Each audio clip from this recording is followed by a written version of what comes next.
Hi, I'm Julia. Now, let me take you back to that sunny Saturday, a day that started like any other but ended up changing everything. As I pulled into my brother Ethan's driveway, a mix of excitement and nerves bubbled up inside me.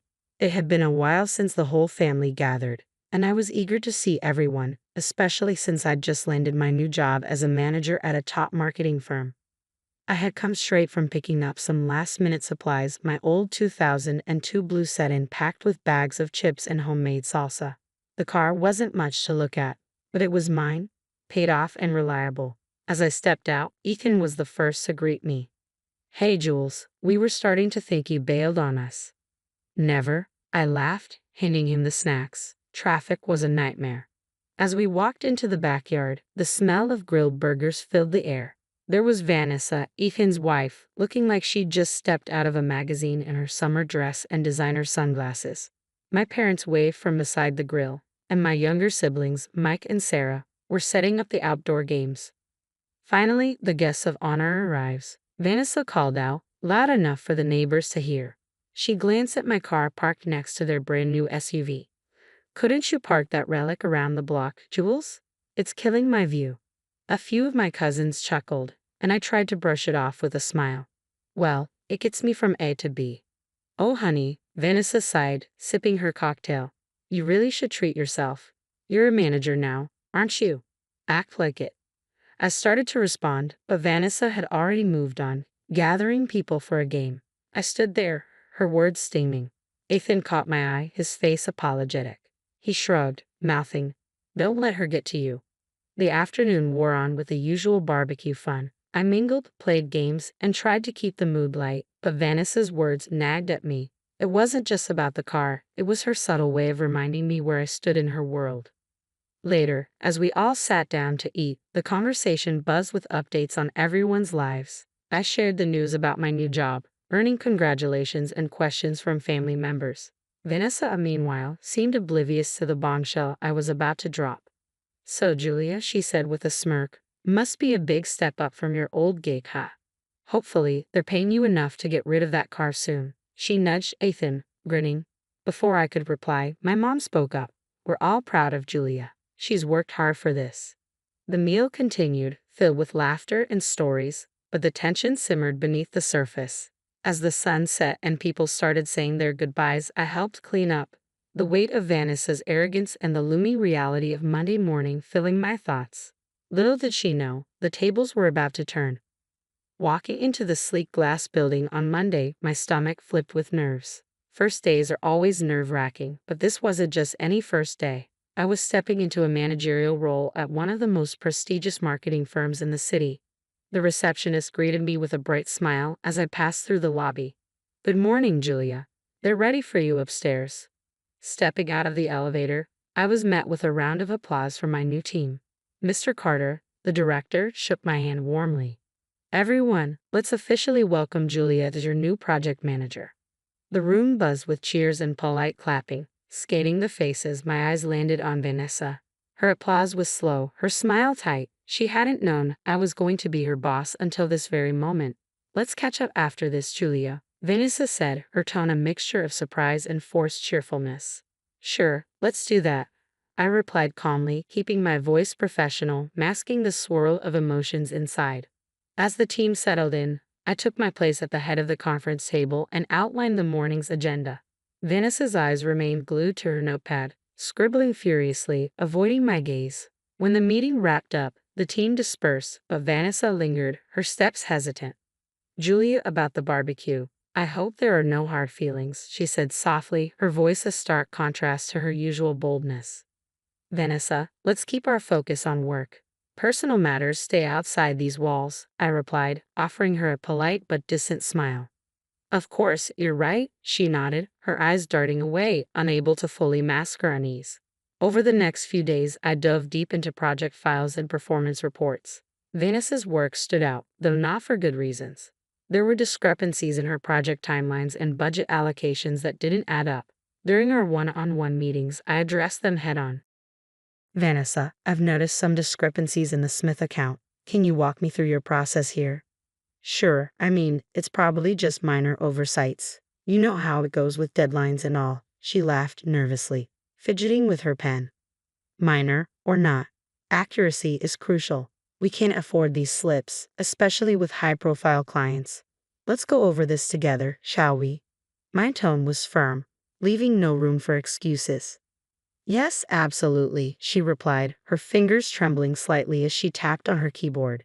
It quickly became clear that Vanessa had been cutting corners, her work just barely skimming acceptable standards. Each session with her revealed more gaps, and I documented everything meticulously, preparing for the inevitable. Vanessa, based on these reviews, I see a pattern of oversight that we need to correct immediately, I stated during our next meeting, laying out the discrepancies. I understand, Julia. I'll tighten things up. Thanks for pointing these out, she replied, her voice a mix of gratitude and discomfort. I nodded. Let's ensure it doesn't continue. Our clients and our team rely on our diligence. As she left my office, the weight of her situation seemed to settle on her shoulders. For me, it was about protecting the integrity of our work, but I couldn't deny the faintest twinge of satisfaction knowing that in its own way, justice was being served.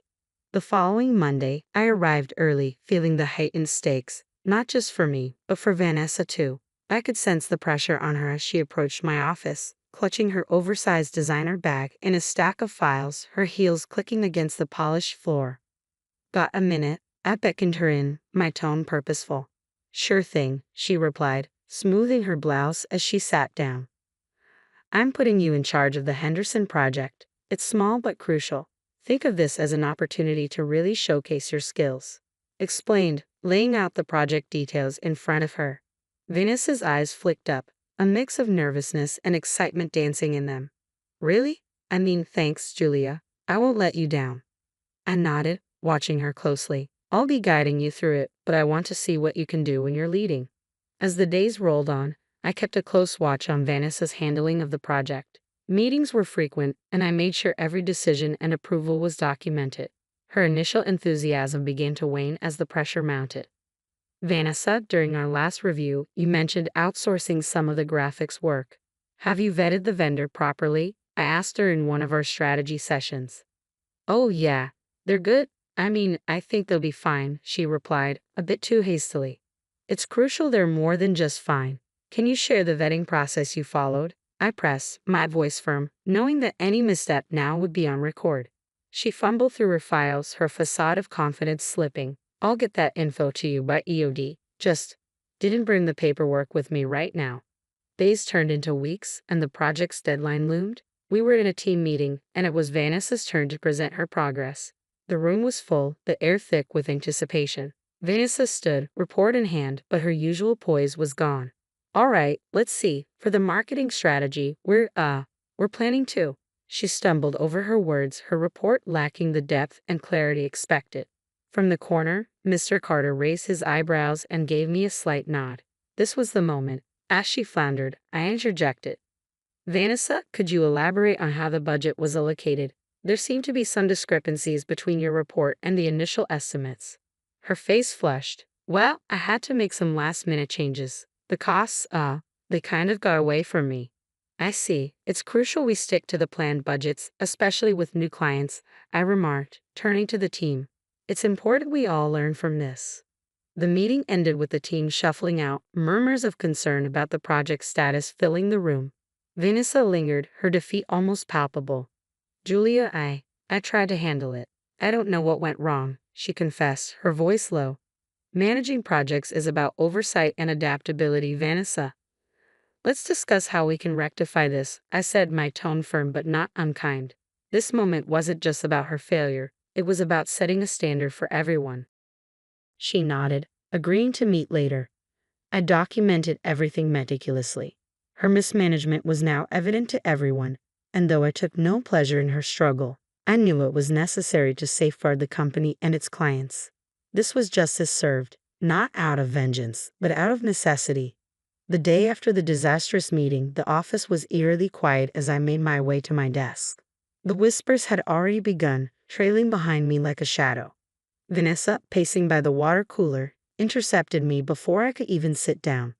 This was a setup, wasn't it? You've been out to get me from the start, she accused, her voice tense, strained with anger and confusion. I gave you an opportunity, Vanessa. The outcome was in your hands, not mine, I responded, calm and measured against her rising pitch. But you watched me fail. You could have helped more, guided me. Vanessa's voice cracked, her desperation clear in her eyes.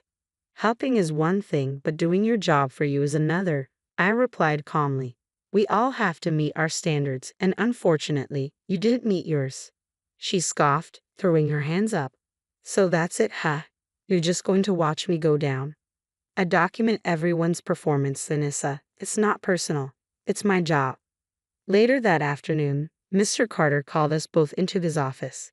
The atmosphere was thick, almost suffocating, as Vanessa and I sat across from him. He laid out the papers I had compiled, her mismanaged budgets, unvetted vendors, and timeline discrepancies. After reviewing the evidence and considering Julia's observations, we decided it's best for the company that we part ways with you, Vanessa, Mr. Carter said. Her face went pale, her previous fire extinguished by the weight of the decision. I understand, was all she could manage, her voice barely a whisper. News of Vanessa's termination spread quickly. At the next family gathering, the mood was mixed. My brother Ethan approached me as I poured myself a cup of coffee. I know it's been rough, Jules. Are you okay? His concern was genuine, and I was touched. I did what was necessary, Ethan. It wasn't about revenge. It was about integrity. He nodded, clacking a hand on my shoulder. I know, sis, and I think, deep down, everyone else knows too. Our parents, ever supportive, made no comment on Vanessa's absence, choosing instead to focus on the family being together. As the night wore on, the heaviness lifted somewhat, laughter and chatter filling the space between us. Driving home later, the quiet hum of my reliable old car gave me a moment to reflect. Sitting in the driver's seat, watching the streetlights blur past, I thought about everything that had happened. My job demanded tough choices, ones that affected not just me but the people around me. While I never sought to hurt Vanessa personally, my role was clear: to uphold a standard. Ensuring justice at work meant making hard decisions even if they impacted family. And though the weight of those decisions was heavy, I drove on, knowing I had done my job with fairness and integrity. The road ahead was clear, guided by the principles I valued most. So, what do you think? Was Julia right in how she handled Vanessa's situation, strictly upholding her professional duties? Or could she have been more supportive despite their past issues? Share your thoughts in the comments below.